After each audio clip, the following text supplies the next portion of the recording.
Kabupaten Kupang, Timur Tengah Selatan atau TTS dan Belu berada pada zona di mana berisiko tinggi terhadap ancaman gempa bumi, tsunami, tanah longsor, banjir, dan ancaman lainnya.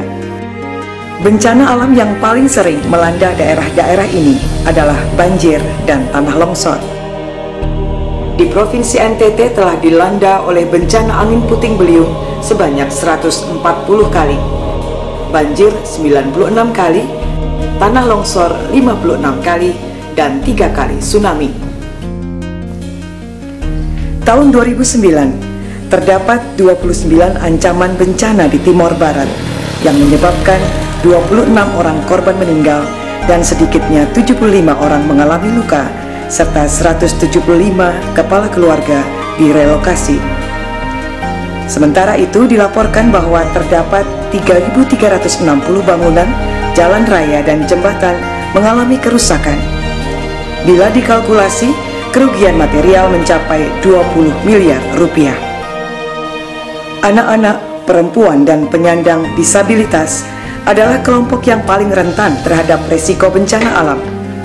Belum lagi faktor risiko tambahan, stigma yang diciptakan oleh norma-norma sosial dan layanan yang kurang memperhatikan kebutuhan khusus mereka. Lembaga pemerintah maupun lembaga bukan pemerintah atau LSM di Provinsi NTT dan bahkan di Indonesia umumnya telah mengembangkan strategi yang komprehensif untuk mengurangi dampak bencana melalui upaya pengurangan resiko bencana atau PRB. Namun upaya-upaya PRB sejauh ini hampir tidak mencakup atau mempertimbangkan kebutuhan dan kemampuan anak-anak, perempuan, dan para penyandang disabilitas. Padahal anak-anak, perempuan, dan para penyandang disabilitas juga memiliki kapasitas dan dapat menjadi pelaku PRB dalam hal mengidentifikasi dan menyampaikan resiko-resiko yang mereka hadapi. Mengapa pengurangan resiko bencana atau PRB inklusif dilakukan?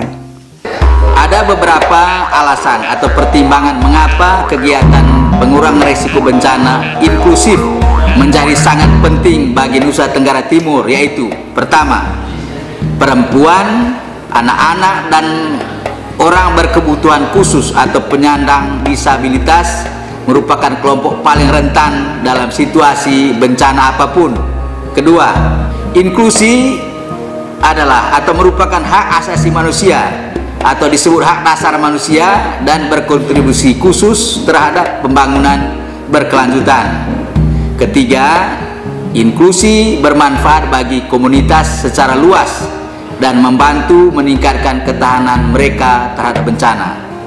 Keempat, meningkatnya kerentanan terhadap anak-anak, perempuan, dan penyandang disabilitas secara langsung maupun tidak langsung akan meningkatkan kerentanan seluruh anggota komunitas.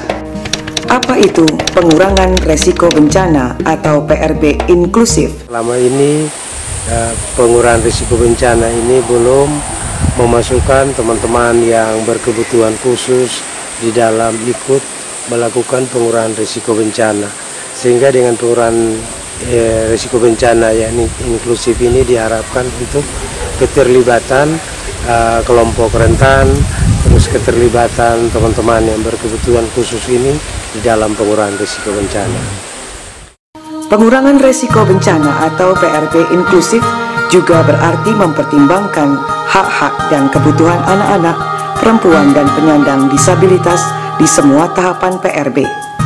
Dengan demikian, kebutuhan mereka dapat ditangani secara lebih baik. Mereka juga akan mampu bereaksi dan melindungi diri dan orang lain ketika bencana terjadi sesuai kemampuan yang dimiliki. Hal ini tentu saja pada akhirnya akan menguntungkan masyarakat luas. Dengan belajar dari pengalaman di negara-negara lain, konsorsium AID yaitu Handicap International, Plan Indonesia, dan Care International Indonesia akhirnya mengimplementasikan PRB inklusif di sekolah-sekolah dan di tingkat masyarakat guna membangun kapasitas kelembagaan di Indonesia, khususnya di NTT. Sejak tahun 2010, ketiga lembaga tersebut telah mengkonsolidasikan berbagai perangkat PRB yang sudah ada saat ini, ditambah dengan praktek-praktek terbaik untuk bekerja dengan anak-anak, perempuan, dan penyandang disabilitas. Beta berharap PRB inklusif bisa dilakukan di sekolah-sekolah lain supaya makin banyak anak-anak siaga bencana. Saya langsung mengumumkan dan memerintahkan anggota TSPD agar segera mengurung masyarakat untuk keluar meninggalkan rumah, bahwa membawa kebutuhan dan barang seadanya menuju ke lokasi yang aman, karena saat ini situasi desa Tagone dalam keadaan status bahaya terhadap tanah longsor.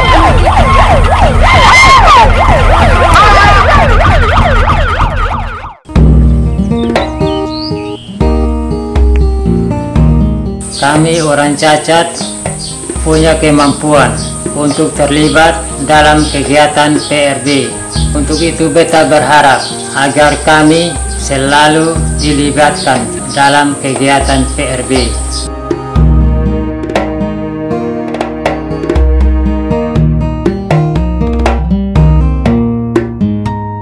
Kegiatan PRB yang mempertimbangkan hak dan kebutuhan perempuan seperti ibu hamil, perempuan penyandang cacat, dan perempuan lanjut usia harus diteruskan.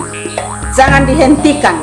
Karena itu saya berharap bahwa pemerintah harus mengalokasikan anggaran atau dana yang memadai untuk PRB inklusi agar tetap berkelanjutan di masa yang akan datang. Matanas nako Bapak Nombala niyo haikuan mahibale esle nakrista nangapi nok into dihidisa nanali ay alamila sin faun esle hitatang kay taka onanaw nokto lanto komna mas okat menas ng fau esle tak biyan matan mese ay hahela ay an men kono makanaw fleko menos lanam sa te puweta interda dinain al inaf apun na okat na huy na puwikan.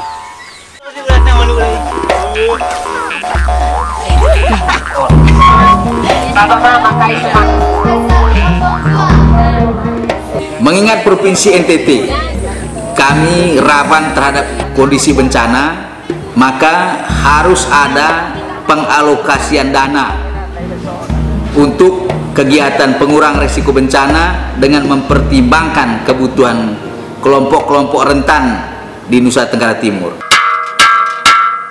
Yo, ayo kita siaga, siaga menghadapi bencana. Gerakkan seluruh semangatmu, siswa siaga siap membantu. Yo, ayo kita siaga, siaga menghadapi bencana. Saatnya siaga bencana. Bagaimana dengan Anda?